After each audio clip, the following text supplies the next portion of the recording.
गाउँपालिका, नगरपालिका र महानगरपालिकामा सम्मेलन भइरहेको छ र त्यो सम्मेलनमा सहभागी सबै स्तरका प्रिय कमरेडहरू, सबभन्दा पहिला त म पार्टी केन्द्रीय समितिको तर्फबाट र मेरो तर्फबाट यहाँहरू सबैलाई क्रान्तिकारी अभिवादन भन्न चाहन्छु र देशभरिका सम्मेलनहरू जो आज सम्पन्न हुँदैछन् ती सबैमा पूर्ण सफलताको लागि हार्दिक बधाई सहित शुभकामना व्यक्त गर्न चाहन्छु। कमरेडहरू, हामी अहिले पार्टी पुनर्निर्माणको एउटा महान अभियानमा जुटेका छौँ। पार्टीको गत केन्द्रीय समितिको बैठकबाट हामीले आगामी कार्यदिशाका सन्दर्भमा र पार्टीको आगामी सङ्गठनात्मक योजना र कार्यक्रमका सन्दर्भमा पार्टीको कार्यशैली र आचार व्यवहारका सन्दर्भमा केही दिशानिर्देश सहित केन्द्रीय समितिले एउटा सङ्कल्पको साथ अभियान चलाउने निर्णय गरेको थियो। त्यसै निर्णय अनुसार सदस्यता नवीकरणको एउटा प्रक्रिया र अनि सेल र टोलहरूमा कमिटी गठन पुनर्गठनको प्रक्रिया अनि वडा सम्मेलन हुँदै पालिका स्तरका सम्मेलनहरू अनि प्रदेश सम्मेलन र अन्ततः आगामी पुस 11 गतेबाट राष्ट्रिय सम्मेलन आयोजना गर्ने निर्णय गरेको थियो।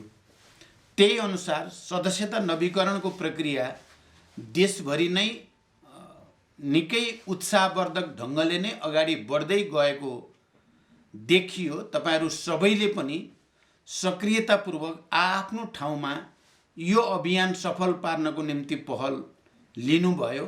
त्यसको लागि म पार्टी केन्द्रको तर्फबाट सबै पार्टी कमिटी र कमरेडहरूलाई धन्यवाद भन्न चाहन्छु। सदस्यता नवीकरणको प्रक्रिया अगाडि बढ्दै गएर अहिले औपचारिक ढङ्गले सदस्यहरूको हाम्रो प्रक्रियाभित्र छिरेकै सङ्ख्या पनि झन्डै 8 लाख पुग्न लागेको छ। प्रक्रियामा छिरिन नसकेको तर नवीकरण गर्न इच्छा व्यक्त गरिएकाको सङ्ख्या हेर्दा झन्डै 10 लाख पुग्न सक्ने आकलन चाहिँ हामीले गरेका छौँ। यो भनेको पार्टी पुनर्निर्माण प्रक्रियाभित्र एउटा महत्त्वपूर्ण उपलब्धि हो भन्ने हामीलाई लागेको छ र वडा सम्मेलनको कुरा जसरी हामीले पार्टी केन्द्रले र स्थायी समितिले आकलन गरेको थियो र जसरी निर्देशित गरेको थियो, निर्वाचन आयोगको तर्फबाट पनि जे जति नीति निर्देशन भएका थिए तिनमा टेकेर देशभरि वडा सम्मेलनहरू मूलभूत रूपमा र सफलतापूर्वक बडो उत्साहको साथ सम्पन्न भएका छन् र आज हामी त्यही प्रक्रियाको अर्को एउटा कडीको रूपमा पालिकाहरूको सम्मेलनमा उपस्थित छौँ र म पालिकाहरूको यो सम्मेलनले प्रदेश सम्मेलनको तयारीमा र अनि राष्ट्रिय सम्मेलनको तयारीमा पनि महत्त्वपूर्ण भूमिका खेल्दछ भन्ने ठान्दछु।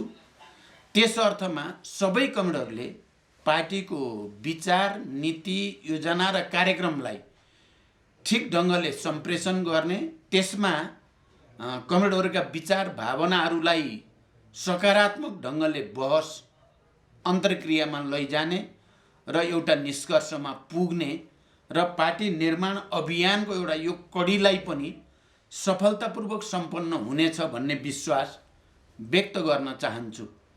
कमरेडहरू, वैचारिक दृष्टिकोणले अहिले पार्टीमा हामीले आधारभूत रूपमा हामीले सामन्तवाद र साम्राज्यवाद विरोधी जनवादी क्रान्तिको काम सम्पन्न गरेका छौँ। नेपाली जनताले लामो सङ्घर्ष र बलिदानपछि यो परिस्थिति बनेको छ। सङ्घीय लोकतान्त्रिक गणतन्त्रको घोषणासँगै हामीले क्रान्तिको एउटा चरणलाई आधारभूत रूपले पुरा गरेका छौँ। यद्यपि सामन्तवादका अवशेषका विरुद्ध सङ्घर्षको काम र राष्ट्रिय स्वाधीनतालाई सुदृढ गर्ने काम बाँकी नै छ, तर ती कामहरू अब समाजवादी क्रान्तिको रणनीति अन्तर्गत पुरा गरिनेछन् र हाम्रो पार्टीको मूल कार्यदिशा अब समाजवादी क्रान्तिको तयारी गर्नु, समाजवादी क्रान्तितिर अगाडि बढ्ने हो भन्ने कुरा हामीले स्पष्ट गर्दै आएका छौँ।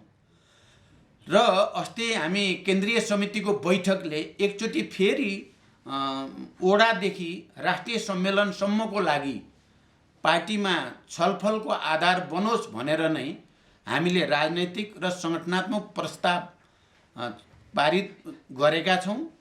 त्यो केन्द्रीय समितिबाट पारित राजनैतिक र सङ्गठनात्मक प्रस्तावले देशभरिका सबै स्तरका सम्मेलनहरू सम्पन्न गर्नको लागि वैचारिक राजनैतिक दिशानिर्देशनको काम गर्नेछ भन्ने हाम्रो विश्वास छ। म के ठान्छु भने अहिले पालिकाको सम्मेलनमा उपस्थित भएका तपाईँ सम्पूर्ण कमरेडहरूले केन्द्रीय समितिको त्यो प्रस्तावलाई आधार बनाएर वैचारिक एकरूपता कायम गर्ने, नयाँ विचार संश्लेषणको आधार तयार पार्ने र नयाँ ढङ्गले अगाडि बढ्ने एउटा प्रारूप बनाउन योगदान गर्नुहुनेछ भनेर म विश्वास पनि व्यक्त गर्न चाहन्छु।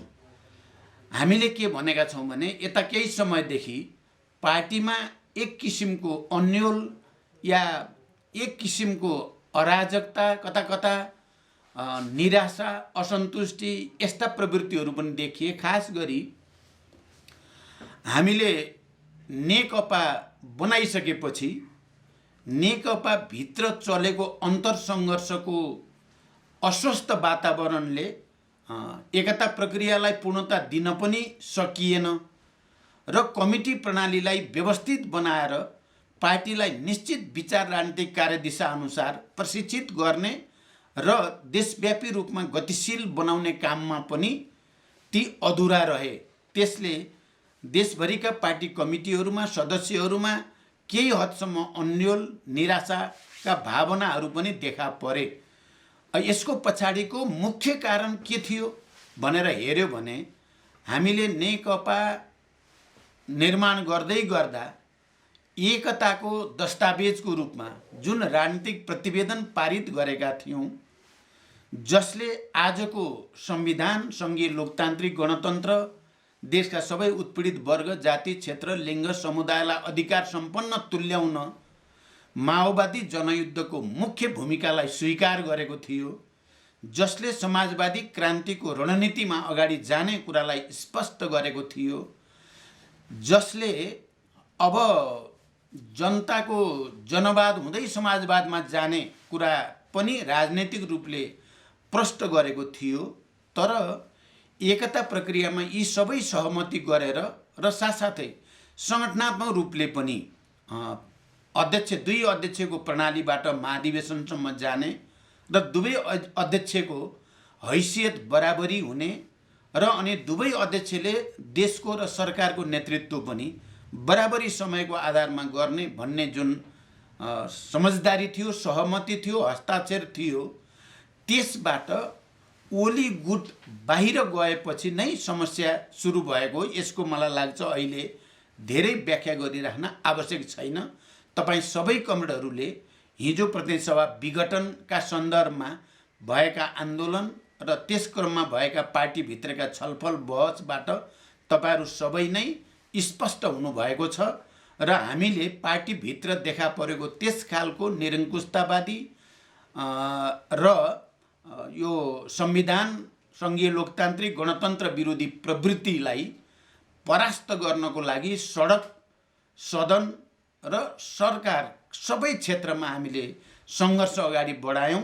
म त्यसको पनि अहिले व्याख्या गर्न चाहन्न। अन्ततः हामी सफल भयौँ। यद्यपि धेरै खालका प्रतिक्रियावादी शक्तिहरूको षड्यन्त्रले पार्टीलाई फेरि दुईटा बनेको भन्ने घोषणा गरियो।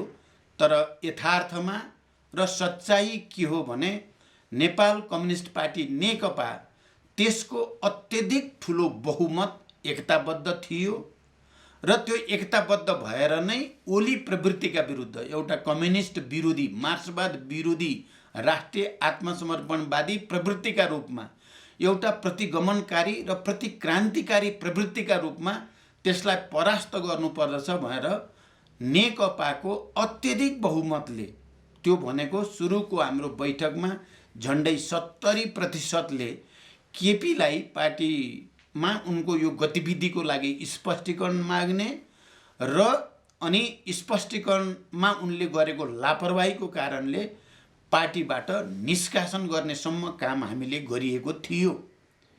यसबाट के पुष्टि हुन्छ भने हामीले जुन विचार राजनीतिको आधारमा पार्टी एकता गर्ने र देशमा कम्युनिस्ट आन्दोलनलाई शक्तिशाली बनाउने समाजवाद निर्माणको दिशामा गम्भीरतापूर्वक अगाडि बढ्ने निर्णय गरेका थियौँ, त्यो सही थियो भन्ने नै पुष्टि हुन्छ।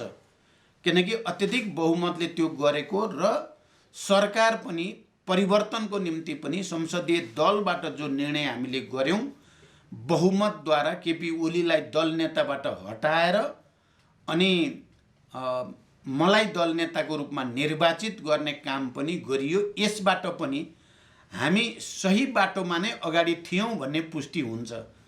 तर पार्टीभित्रको विचार सङ्घर्ष, पार्टीभित्रको अन्तरसङ्घर्ष, पार्टीभित्र मार्क्सवाद र गैर मार्क्सवादका बीचमा चलेको सङ्घर्षमा आफू पराजित भएपछि वैदेशिक प्रतिक्रियावादीहरूका साथै देशभित्रका संवैधानिक निकायहरूलाई दुरुपयोग गरेर पार्टी विभाजनको चाहिँ बडो कृत्रिम नाटक गरियो र दुईटा पार्टी फेरि पुरानै ठाउँमा गएको भनियो र आज एउटा नयाँ चुनौती सहित हामी फेरि पार्टी पुनर्निर्माणको अभियानमा छौँ।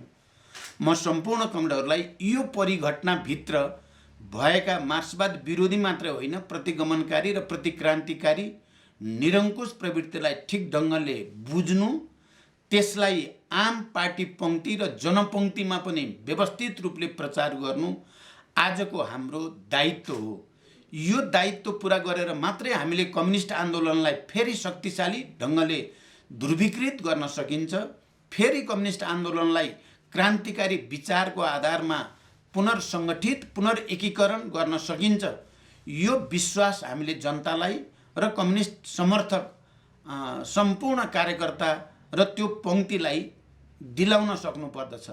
मलाई विश्वास छ जुन उत्साहको साथ वडा सम्मेलनहरू भएका छन् र अहिले जुन उत्साहको साथ र तीव्रता र सक्रियताको साथ यी पालिकाहरूका सम्मेलन आयोजन भइरहेका छन्, राष्ट्रिय सम्मेलनसम्म पुग्दा हामी यो ऐतिहासिक कार्यभारमा सफलतापूर्वक अगाडि बढ्नेछौँ भन्ने म विश्वास व्यक्त गर्न चाहन्छु।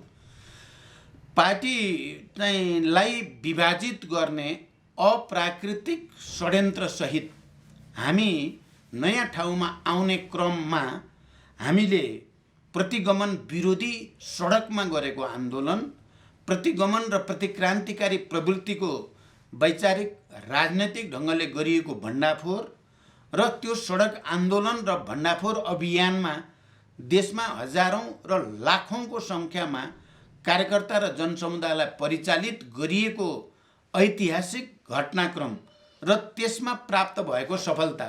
किनकि प्रतिनिधि सभा विघटन गरेर संविधानलाई नै खारेज गर्ने, सङ्घीय लोकतान्त्रिक गणतन्त्रलाई नै खारेज गर्ने, समावेशी र समानुपातिक मान्यता जो हाम्रो यो नयाँ संविधानको एउटा मूलभूत विशेषता हो, त्यो समावेशिता र समानुपातिकलाई उल्ट्याउने जो षड्यन्त्र भएको थियो, यो ओली गुटको मात्रै षड्यन्त्र थिएन। यो ओलीलाई मलजल गर्ने देशभित्रका प्रतिक्रियावादीहरू, दक्षिणपन्थीहरू र देश बाहिरका प्रतिक्रियावादी दक्षिणपन्थीहरू सबैको मिलिमतोमा यो संविधानलाई उल्ट्याउने षड्यन्त्रकै एउटा अङ्ग थियो। मलाई लाग्छ तपाईँ सबै कमरेडहरूले यो कुरा हिजो प्रतिगमन विरोधी आन्दोलनका क्रममा हाम्रा भएका चाहिँ कार्यक्रमहरू मार्फत र पार्टीका निर्णय मार्फत तपाईहरू सबै नै विज्ञ हुनुहुन्छ, तपाईहरूले बुझ्नु भएको छ भनेर म विश्वास गर्न चाहन्छु। र त्यो प्रतिगमन विरोधी आन्दोलन यथार्थमा भन्दा यो संविधान अनि लोकतान्त्रिक गणतन्त्र र राष्ट्रियतामाथिको हमला थियो र प्रकारान्तरले र बुझिने गरी एउटा कुरा के हो भने यो हमला माओवादी आन्दोलनमाथिको हमला थियो। माओवादीका उपलब्धिहरू उल्ट्याउने, जो राष्ट्रका उपलब्धिका रूपमा स्थापित भएका छन्, ती उपलब्धि उल्ट्याउने र माओवादी एजेन्डाहरू र माओवादी नेतृत्वलाई घेराबन्दी गर्ने एजेन्डाहरू उल्ट्याउने षड्यन्त्रको एउटा अङ्ग थियो। यहाँसम्म आइपुग्दा त्यो कुरा प्रष्ट भएको छ र फेरि एकचोटि नेपाली जनता विजयी भएका छन्। फेरि एकचोटि माओवादी आन्दोलन विजयी भएको छ।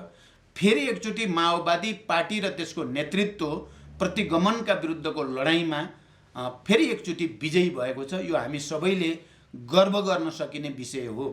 यो विजय यद्यपि प्रतिनिधि सभा दुईचोटि विघटन भयो, पहिलोचोटि हामीले सडकबाट नै त्यसको प्रतिवाद गऱ्यौँ भने दोस्रोचोटि एउटा गठबन्धन बनाएर त्यो गठबन्धनको आधारशिला सैद्धान्तिक आधार, राजनैतिक आधार भनेर हामीले संविधानको रक्षा, गणतन्त्रको लोकतन्त्रको रक्षा र राष्ट्रियताको रक्षा, यी तीनटा मूलभूत कुरालाई आधार बनाएर गठबन्धन गऱ्यौँ र त्यो गठबन्धनको आधारमा पार्लियामेन्टभित्र, प्रतिनिधि सभाभित्र बहुमत सदस्यहरूको हस्ताक्षर सहित हामीले नयाँ सरकारको निम्ति दाबी प्रस्तुत गऱ्यौँ। त्यहाँ पनि जालझेल भयो। त्यो जालझेललाई परास्त गर्न भएका सबै गतिविधि तपाईहरूले देखिराख्नु भएकै थियो, तपाईहरूले बुझिराख्नु भएकै छ। अनेक षड्यन्त्र गर्दा पनि केही सिप लागेन। अन्ततः अदालतमा हामीले हाम्रो दाबी सही छ, संविधान सङ्गत छ, लोकतन्त्र सङ्गत छ, राष्ट्रको हितमा छ भनेर गइसकेपछि अदालतले पनि जे सत्य हो त्यो भन्नुपर्ने स्थिति बनेकै थियो, भन्यो पनि र अनि गठबन्धन सफल भयो, नयाँ सरकार गठन भयो र नयाँ सरकार गठन भएर यहाँसम्म आउँदा खालि सङ्घमा मात्रै नयाँ सरकार गठन भएको होइन, 7वटै प्रदेशमा पनि नयाँ समीकरणसहित नयाँ सरकार बने।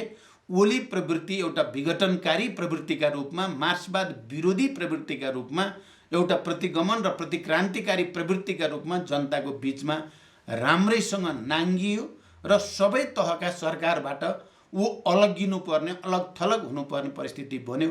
यो पनि हामी सबै सच्चा कम्युनिस्टहरूको लागि र यो परिवर्तनप्रति, समावेशी समानुपातिक प्रति आस्था राख्ने आम जनसमुदायका निम्ति पनि खुसी र गर्वको कुरा हो। यसरी हामी प्रतिगमन विरोधी आन्दोलनमा प्राप्त भएको विजयको सन्दर्भ सहित हामी पार्टी पुनर्निर्माणको अभियानमा छौँ। दोस्रो कुरा, यो प्रतिगमन विरोधी आन्दोलनमा प्राप्त भएको सफलतासँगै हामी यो पार्टीलाई अरू पार्टी जस्तो होइन, यसको विगत र यसको विरासत सबै क्रान्तिकारी छ, त्याग, तपस्या, वीरता र बलिदानले भरिएको छ। यसको विचार प्रवृत्ति क्रान्तिकारी छ। क्रान्तिकारी सामाजिक रूपान्तरण गर्दै समाजवादमा जाने यसको अभिष्ट छ, यसको रणनीति छ। तर यो बिचमा पार्टी क्रान्तिकारी पार्टीको रूपमा जति क्रियाशील हुनुपर्ने, जति त्यो सक्रिय हुनुपर्ने, व्यवस्थित हुनुपर्ने त्यति भएन। हामी कता कता एकताको प्रक्रियालाई सफल पार्ने कोसिसमा आफ्नै पार्टीलाई व्यवस्थित पार्ने, आफ्नै कमिटीलाई व्यवस्थित पार्ने काम छुटेको जस्तो, अथवा त्यसमा हाम्रो ध्यान जति जानुपर्ने नगएको जस्तो जो भएको थियो, हामीले केन्द्रीय समितिको बैठक मार्फत त्यो स्थितिलाई बदल्ने पहल गऱ्यौँ र हाम्रो गएको केन्द्रीय समितिको बैठक आफैमा एउटा ऐतिहासिक बैठकको रूपमा स्थापित भइ नै सकेको छ, जसले यो पार्टीलाई फेरि एकचोटि क्रान्तिकारी पार्टीको रूपमा पुनर्सङ्गठित गर्ने र यसलाई देशव्यापी अभियान, यो कुनै औपचारिक कुरा मात्रै होइन, यो साँचो अर्थमा एउटा समाजवादी क्रान्ति गर्न लायक पार्टीको रूपमा विकसित गर्ने सङ्कल्प गऱ्यौँ र त्यसको निम्ति हामीले भन्यौँ सबभन्दा पहिला विचारलाई विकास र परिमार्जन गर्न जरुरी छ। हामीले मार्क्सवाद, लेनिनवाद, माओवाद हाम्रो मार्गदर्शक सिद्धान्तको रूपमा हामी सर्वसम्मतले हामी स्वीकार गरेका छौँ। मार्क्सवाद, लेनिनवाद, माओवादकै निर्देशनमा अब नेपालमा समाजवादी क्रान्तिको मोडेल, त्यसको चाहिँ आर्थिक संरचना अथवा आर्थिक नीति, त्यसको राजनीति, त्यसको सांस्कृतिक नीति, त्यसको निम्ति आवश्यक पर्ने पार्टी सङ्गठन र हाम्रो कार्यशैली, यो सबै विषय विकसित गर्नुपर्छ भन्ने सङ्कल्प हाम्रो केन्द्रीय समितिले गरेको हो र त्यही सङ्कल्प अन्तर्गत नै अहिले हामी यो महाअभियानमा छौँ र त्यसैको कडीका रूपमा नै अहिले नगर सम्मेलनहरू हाम्रा भइरहेका छन्। प्रिय कमरेडहरू, त्यसकारण म के भन्न चाहन्छु भने बाहिर वर्ग सङ्घर्षमा हामीले पछिल्लोचोटि प्राप्त गरेको सफलता र पार्टीभित्र विचारको विकास र परिमार्जनको निम्ति हामीले दिएको दिशानिर्देश, केन्द्रीय समितिले दिएको दिशानिर्देश र विचारलाई विकास परिमार्जन गरेर विचारको नयाँ संश्लेषण गर्नुपर्छ भन्ने कमिटमेन्ट, प्रतिबद्धता जो केन्द्रीय समितिले गर्यो र त्यो कामको सुरुवात हामी केन्द्रैबाट गर्नुपर्छ। केन्द्रीय लिडरसिपले नै सबभन्दा पहिला आफूलाई क्रान्तिकारी रूपान्तरण गर्नको निम्ति तयार राख्नुपर्दछ र त्यही अनुसार तलसम्म हामीले अभियान चलाउनुपर्छ भन्ने केन्द्रको जो निर्णय भयो, हामी अहिले त्यही अभियानमा छौँ। यसमा हामी कोही दुविधामा पर्न हुँदैन। हामी समाजवादी क्रान्ति साँचो अर्थमा अगाडि बढाउनको लागि एउटा क्रान्तिकारी पार्टी, मार्क्सवाद लेनिनवाद माओवादद्वारा निर्देशित, आजको अन्तर्राष्ट्रिय राष्ट्रिय परिस्थिति, आजको उत्पादक शक्तिको विकास, उत्पादन सम्बन्धको नयाँ परिस्थिति, आज विज्ञान प्रविधिमा भएको विकास, मुख्यतः सूचना प्रविधिमा भएको क्रान्ति र त्यसले मानिसका बीचको सम्बन्धमा ल्याएको मनोवैज्ञानिक र सांस्कृतिक असर समेतको अध्ययन गरेर हामीले 21औं शताब्दीमा समाजवादको नयाँ मोडेल, 21औं शताब्दीको समाजवादलाई हामी विकास गर्नु छ। केन्द्रीय समितिले त्यसको निम्ति स्पष्ट दिशानिर्देश गरेको छ र म अहिले पार्टीको अध्यक्षको हैसियतले केन्द्रीय समितिको निर्देशन अनुसार अब दस्तावेज तयारीको प्रक्रियामा छु र मैले अन्तर्राष्ट्रिय अनुभवहरूको अध्ययन, अहिले विकसित भएका विचार र विभिन्न प्रवृत्तिहरूको चाहिँ अध्ययन, हाम्रो आफ्नै इतिहासको अध्ययन, हामीले कहाँ राम्रो गऱ्यौँ कहाँ नराम्रो गऱ्यौँ, यो सबै कुराको मूलभूत समीक्षा गर्दै आउने दिनको लागि हामीले चाहिँ अपनाउनु पर्ने कदमहरू, जसरी हामीले विगतमा सामन्तवाद र साम्राज्यवादका विरुद्ध नयाँ जनवादी क्रान्तिको लागि गाउँबाट सहर घेर्ने दीर्घकालीन जनयुद्धको रणनीति भन्यौँ, हामी जनयुद्धमा गयौँ। त्यसै नीति अन्तर्गत क्रान्तिकारी जनआन्दोलनमा पनि हामी सहभागी भयौँ र हामी सबै माथिदेखि तलसम्म बडो प्रष्ट थियौँ। हामीले जनयुद्धबाट जनक्रान्ति सफल गर्ने बाटो र त्यसको निम्ति हामीले सेना निर्माणको प्रक्रिया, सरकार निर्माणको, संयुक्त मोर्चा निर्माणको प्रक्रिया, पार्टी निर्माणको प्रक्रिया सुनिश्चित गरेका थियौँ। पार्टी हेडक्वार्टरदेखि लिएर अध्यक्ष महासचिवदेखि लिएर तलको एउटा सामान्य सदस्य र समर्थकसम्मले पनि नयाँ जनवादी क्रान्ति गर्ने बाटो के हो र त्यसमा कदम कदम गरेर कसरी पुरा गर्न सकिन्छ भन्ने कुरामा आधारभूत रूपले समान धारणा हुन्थ्यो, समान स्पिरिट हुन्थ्यो र हामी अघि गएका थियौँ। आज हामीलाई समाजवादी क्रान्तिमा अगाडि बढ्नको लागि पनि त्यसै गरी केन्द्रदेखि ग्राउन्डसम्म भनौँ, सेलसम्म, पार्टीका नेतादेखि सम्पूर्ण कार्यकर्तासम्मको बुझाइमा एकरूपता ल्याउने, समाजवादी क्रान्ति कसरी सम्पन्न गर्ने हो भन्ने विषयमा सामाजिक न्यायसहित विकासको कुन मोडेलबाट अगाडि जाँदा समाजवादी क्रान्तिलाई तीव्रता दिन सकिन्छ, त्यसको उद्देश्य पुरा गर्न सकिन्छ भन्ने बारेमा समान सोचाइ बनाउने उद्देश्यले नै मैले दस्तावेज तयार गर्दैछु। मलाई विश्वास छ आउने राष्ट्रिय सम्मेलनमा वैचारिक ढङ्गले हामी सबै एउटा नयाँ उचाइमा उठ्नेछौँ र इतिहासको अध्ययन र समीक्षामा पनि हामी नयाँ संश्लेषणमा पुग्नेछौँ। आउने दिनको निम्ति विचार संश्लेषणमा पनि हामी नयाँ एकरूपता कायम गर्नेछौँ र समाजवादी आन्दोलनले, समाजवाद निर्माणको प्रक्रियाले नयाँ जीवन र गति प्राप्त गर्नेछ भन्ने मेरो विश्वास छ र म सबै कमरेडहरूलाई पनि यसबारे अध्ययन गर्न, अनुसन्धान गर्न, छलफल गर्न, बहस गर्न र आफूलाई लागेका कुराहरू आफ्नो कमिटी र आफ्नोभन्दा माथिको कमिटीमा पठाउन, पार्टी हेडक्वार्टरमा आफ्ना सुझावहरू, आलोचनाहरू चाहिँ पठाएर राष्ट्रिय सम्मेलनलाई एउटा नयाँ वैचारिक संश्लेषणको थलोको रूपमा सम्पन्न गर्न सबैको सहयोग आवश्यक छ। म यो नगर, देशभरिका नगर सम्मेलनमा उपस्थित सम्पूर्ण कमरेडहरूसँग यो अपिल पनि गर्न चाहन्छु, तपाईँ हामी सबैको सामूहिक प्रयासले मात्रै एउटा नयाँ विचार संश्लेषण हुन सक्छ र यो नयाँ विचार संश्लेषणको दायित्व नेकपा माओवादी केन्द्रकै काँधमा छ। अरू कोही पार्टी विचारबारे सोच्ने, आजको अन्तर्राष्ट्रिय र राष्ट्रिय अनुभवबारे बहस गर्ने यो स्थितिमा छैनन्। तपाईँ हेर्नुभयो भने अहिले भर्खरै हिजो हामीले एउटा कुम्भ मेला जस्तो मेला देख्यौँ, जहाँ त्यहाँ कुनै विचारलाई कुनै ठाउँ छैन, छलफल बहसलाई कुनै ठाउँ छैन। त्यहाँ रिटोरिक छ, चाहिँ जनतालाई भ्रम दिने कोसिस मात्रै छ।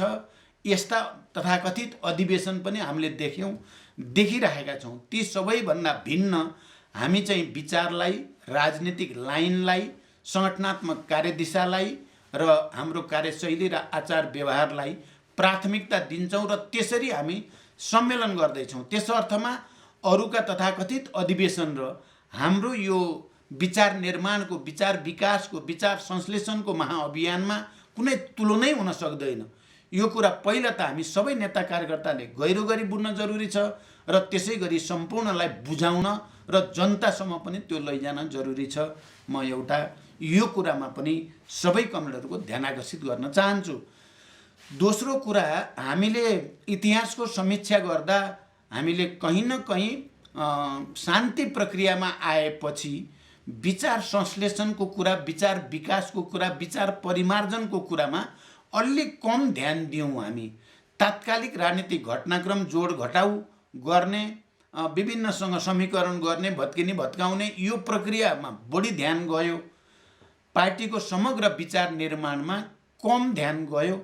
हाम्रो यहाँ कहीँ न कहीँ त्रुटि भयो। हामीले केन्द्रीय समितिमा आत्मसमीक्षा गरेको, हामीले आत्मालोचना गरेको विषय पनि हो यो।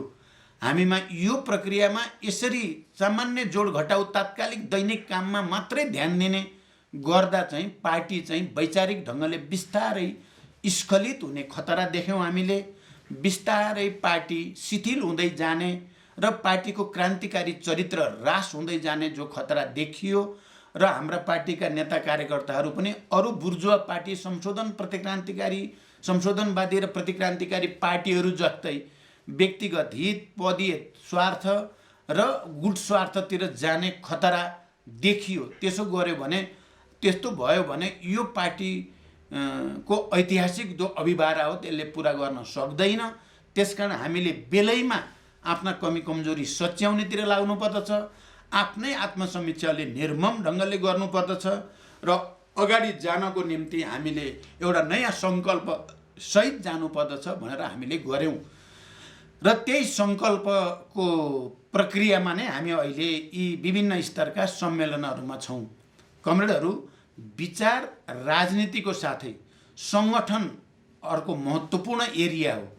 र यो बिचमा एउटा हामीले महसुस के गऱ्यौँ भने, हामी वैचारिक राजनीतिक कार्यदिशाको हिसाबले त आधारभूत रूपले हामीले सही नै कुरा भनि नै राखेका थियौँ।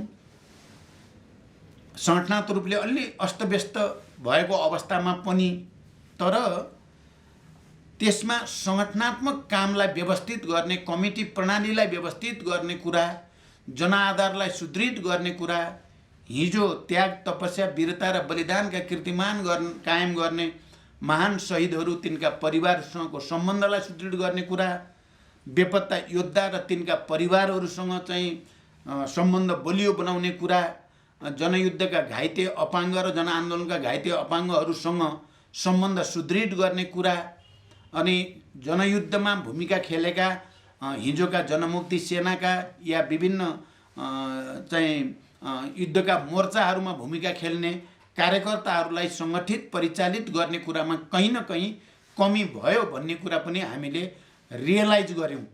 र अब त्यसो हुन दिइने छैन। अब हामी आफ्नै पार्टी सङ्गठनलाई बलियो बनाउने कुरालाई, आफ्नै जनआधारलाई सुदृढ बनाउने कुरालाई, हामी आफ्नै खुट्टामा उभिने कुरालाई र अनि शहीद परिवार, बेपत्ता योद्धा परिवार, घाइते अपाङ्ग र हामीलाई माया गर्ने जनतासँगको सम्बन्धलाई बलियो बनाउने कुरालाई उच्च प्राथमिकता दिनेछौँ भनेर हामीले सङ्कल्प मात्रै गरेनौँ, हामीले त्यसरी नै निर्णय पनि गऱ्यौँ। र त्यही निर्णयको तहत भनौँ, त्यसैको मातहतमा हामी अहिले सङ्गठनात्मक रूपले एउटा अभियानमा क्रियाशीलताका साथ गएका छौँ। र मलाई खुसी र गर्व लागेको छ। म देशका विभिन्न भागमा हिँडिरहेको छु, तपाईँहरूले देखिराख्नु भएको छ। म तराई मधेसका जिल्लाहरूमा त्यहाँका जनतासँग त्यहाँका बुद्धिजीवीहरूसँग लगातार अन्तर्क्रियामा ठुल्ठुला सभा प्रदर्शनमा सहभागी भएको छु। म हिमाली जिल्लाहरूमा पनि डोल्पा जस्तो अप्पर डोल्पा जस्तो ठाउँमा पुगेर पनि त्यहाँको जनताका त्यहाँका जनप्रतिनिधि र पार्टीका साथीहरूसँग अन्तर्क्रिया गरेको छु। भोजपुर लगायत मध्य पहाडी जिल्लाहरूमा र उपत्यकाका विभिन्न ठाउँमा पनि म लगातार गएर नजिकबाट पार्टीको स्थिति कतिको अगाडि बढ्दैछ र जनतामा पार्टीप्रतिको धारणा के छ भनेर बुझ्ने कोसिस गरेको छु। र समग्रमा अहिले एउटा राम्रो वातावरण बनेको छ। एकातिर वर्ग सङ्घर्षमा प्राप्त गरेको सफलता, प्रतिगमन विरोधी आन्दोलनमा प्राप्त गरेको सफलताले जनतामा माओवादी केन्द्रप्रतिको आशा भरोसा फेरि एकचोटि बढेको छ। अर्कोतिर केन्द्रीय समितिबाट हामीले हिजोका मुद्दा हामी फेरि दह्रोसँग पक्रेर जान्छौँ भन्ने सङ्कल्प र निर्णय हामीले गऱ्यौँ। जस्तो कि उदाहरणको लागि हामीले महिलालाई विशेषाधिकार सहित 35% कम्तीमा अब सम्मेलनबाट कमिटीमा राख्छौँ भन्यौँ हामीले। अहिले वडा सम्मेलनमा हेर्दा देशभरि मूलभूत रूपमा यो लागू भएर गयो र राष्ट्रिय सम्मेलनमा पनि हामी यो लागू गर्छौँ। यो कुरालाई हामीले विधानमै राख्यौँ। त्यसै गरी युवाहरूलाई उच्च महत्त्व दिनुपर्दछ भनेर 20% युवाहरूको चाहिँ सहभागितालाई, त्यसै गरी दलितहरूलाई, मुस्लिमहरूलाई अनि आदिवासी जनजाति मधेसी सबैलाई समावेशी समानुपातिक मुद्दा जो हामीले नै रगत बगाएर स्थापित गरेका मुद्दाहरू हुन्, ती मुद्दाहरूलाई पनि हामी फेरि नयाँ सिराबाट उठाउँछौँ भनेको हुनाले अहिले तराई मधेसमा पनि एउटा लहर चलेको छ। मैले त आफैले सहभागी भएर आफ्नै आँखा अगाडि मैले देखेँ एउटा जिल्लामा सयौँको सङ्ख्यामा बुद्धिजीवीहरू, सयौँको सङ्ख्यामा, थोरै होइन, एउटै जिल्लामा 500-700 शिक्षकहरू एकैचोटि माओवादी केन्द्रसँग नजिकिने प्रवेश गर्ने प्रक्रिया देखेँ मैले। हजारौँको सङ्ख्यामा विभिन्न समूह परित्याग गरेर कार्यकर्ताहरू, माओवादी नै अब राष्ट्रिय एकताको प्रतीक रहेछ, माओवादी नै परिवर्तनको बाहेक रहेछ, माओवादीले मात्रै हाम्रो एजेन्डाहरूलाई ठिक ढङ्गले समात्दो रहेछ भन्ने फेरि एकचोटि विश्वास भएको मैले देखेको छु। र यो तराई मधेसमा मात्रै होइन, पहाड र हिमाली जिल्लाहरूमा नै आएको छ। र मलाई लाग्छ हामी सबै कमरेडहरूले इमान्दारिता साथ, गम्भीरता साथ, दृढताको साथ र सक्रियतापूर्वक पार्टीका नीति योजना कार्यक्रम र नेतृत्वप्रति भरोसा गरेर अगाडि गयौँ। एक ढिक्का भएर गयौँ भने म के देख्छु भने केही महिनाभित्रमा हामी यो पार्टीलाई देशको 1 नम्बर पार्टी बनाउन सक्ने ठाउँमा छौँ। जनताको भरोसा विश्वास फेरि पार्टीप्रति बढेर गएको छ, आकर्षण बढेर गएको छ। यो अवसरलाई हामीले कुनै हालतमा चुक्न दिन हुँदैन।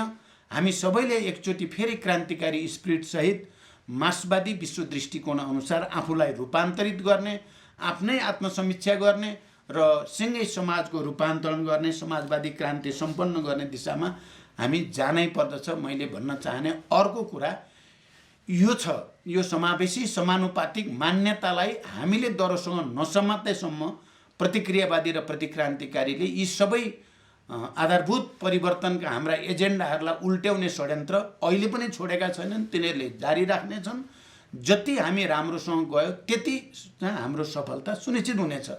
मैले एउटा कुरा पटक पटक सार्वजनिक रूपमा पनि भन्ने गरेको छु र आज यो सम्मेलनको मञ्चमा पनि सम्पूर्ण कमरेडहरूको ध्यान आकर्षित गर्न चाहन्छु। हामी कस्तो ठाउँमा आइपुगेका छौँ भने हाम्रो पार्टी कमजोर भयो भने हाम्रो पार्टी मात्रै कमजोर हुने स्थिति छैन। विगतमा हामीले देख्छौँ, चाहे पञ्चायत काल होस् त्यसपछिको पनि एउटा पार्टी कमजोर भएर केही फरक पर्दैन, अर्को पार्टी बलियो हुन्छ, अर्को पार्टी कमजोर भए अर्को हुन्छ भने जस्तो थियो। तर आज देशको स्थिति के छ त भन्दा यदि माओवादी केन्द्र कमजोर भयो भने परिवर्तनका एजेन्डा कमजोर हुन्छन्। परिवर्तनका एजेन्डा कमजोर भयो भने राष्ट्रिय एकता कमजोर हुन्छ। राष्ट्रिय एकता कमजोर भयो भने देश दुर्घटनामा पर्छ। त्यही देशलाई दुर्घटनाबाट बचाउने, परिवर्तनका एजेन्डालाई जीवित राख्ने र तिनलाई निरन्तर अगाडि बढाउने दायित्व अहिले माओवादी केन्द्रको हातमा, काँधमा आएको छ। त्यही हामीलाई छुट छैन, हामीलाई निष्क्रिय हुने छुट छैन, हामीलाई आफ्ना एजेन्डाप्रति शिथिल हुने छुट पनि छैन। हामीले जे लिएको त्यो जे लाइन लिएको हो र हाम्रो जे विरासत छ, क्रान्तिकारी विरासत, त्यसको रक्षाको निम्ति अझ ठुलो मेहनत, अझ ठुलो दृढताको साथ अगाडि बढ्ने आवश्यकता छ। यो राष्ट्रको निम्ति, यो वर्गको निम्ति, यो आम जनताको निम्ति आवश्यक हुन गएको छ, यो कुरा बुझ्न जरुरी छ। कता कता विगतमा हामी आफैले चाहिँ रगत बगाएर पसिना बगाएर चाहिँ प्राप्त गरेका उपलब्धि हाम्रा हुन् भन्न पनि कता कता हिचकिचाहट जस्तो कहिलेकाहीँ त्यस्तो पनि देखियो। हामीले केन्द्रीय समिति पछि यो स्थितिलाई बदल्नै पर्छ भनेर यो सबै परिवर्तन माओवादी आन्दोलनकै कारणले मुख्य रूपमा भएको हो। यसको स्वामित्व र अपनत्व हामीले लिनै पर्दछ। प्रतिक्रियावादीहरूले आफूलाई नक्कली रूपमा परिवर्तनका हामी पनि हौँ भन्दै परिवर्तनका एजेन्डाहरूलाई निस्तेज पार्ने र सम्पूर्ण परिवर्तन उल्ट्याउने षड्यन्त्रलाई चाहिँ हामीले चुनौती दिनै पर्छ। त्यसकारण हामीले आत्मविश्वासको साथ यो हाम्रो हो भनेर अपनत्व र स्वामित्व लिने कुरामा आक्रामक ढङ्गले प्रस्तुत हुन जरुरी छ।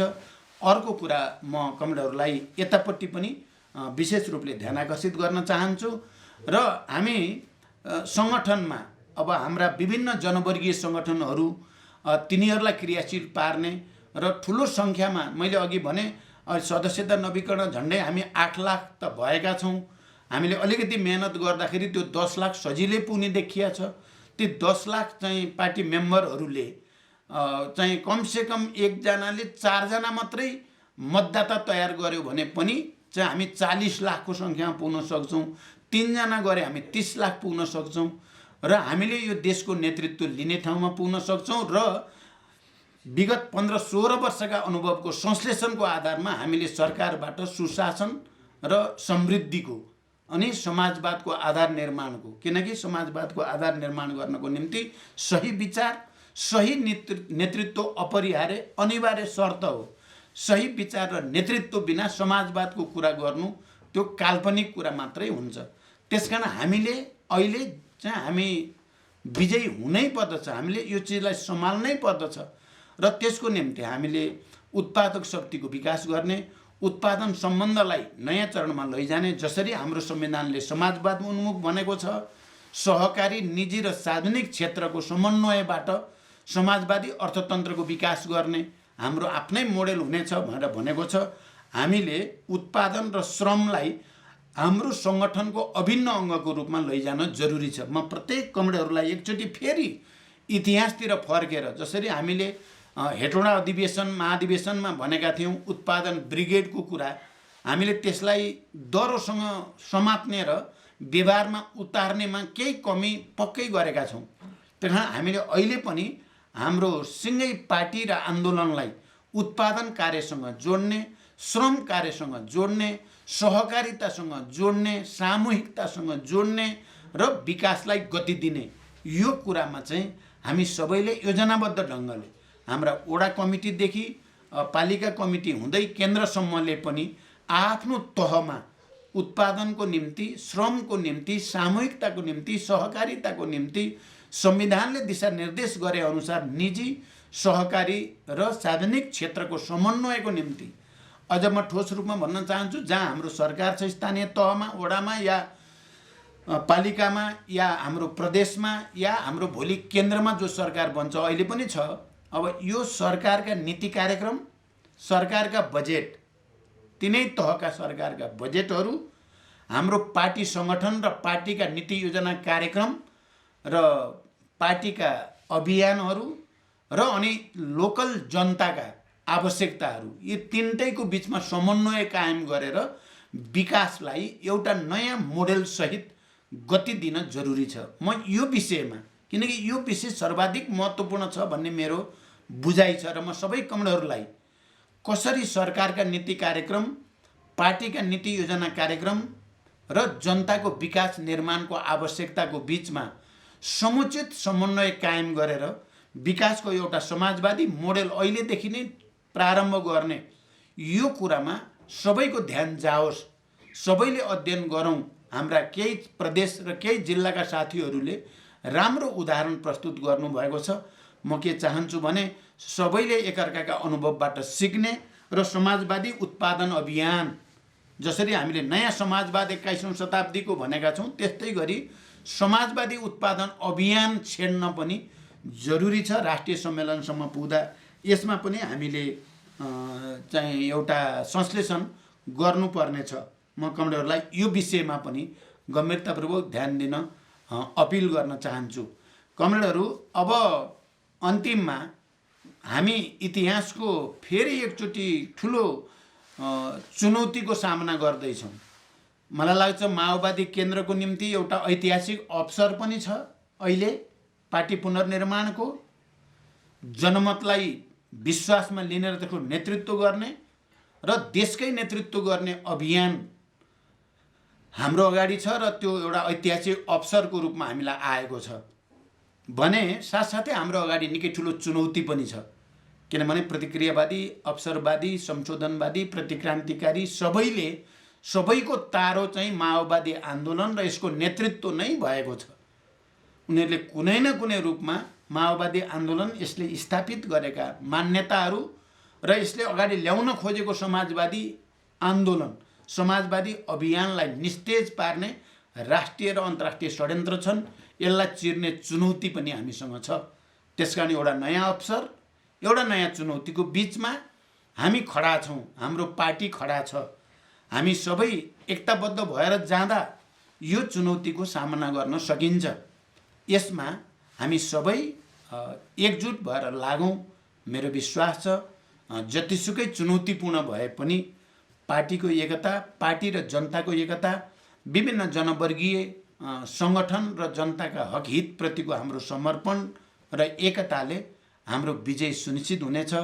फेरि एकचोटि म सबै नगर सम्मेलनहरूको पूर्ण सफलताको शुभकामना भन्न चाहन्छु।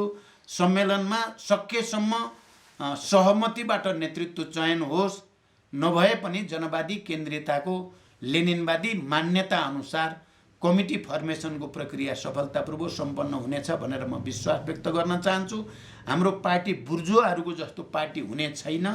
हाम्रो पार्टी एउटा क्रान्तिकारी पार्टीकै रूपमा इतिहासमा आफ्नो दायित्व, आफ्नो अभिभारा पुरा गर्ने पार्टी। हाम्रा नेता कार्यकर्ताहरू सबै त्याग, तपस्या, वीरता र बलिदान कायम गरेर अगाडि बढ्ने पार्टी हुनेछ र आउने दिनमा विभिन्न किसिमका व्यवधान हाम्रा विरुद्ध खडा गर्न खोजिनेछ।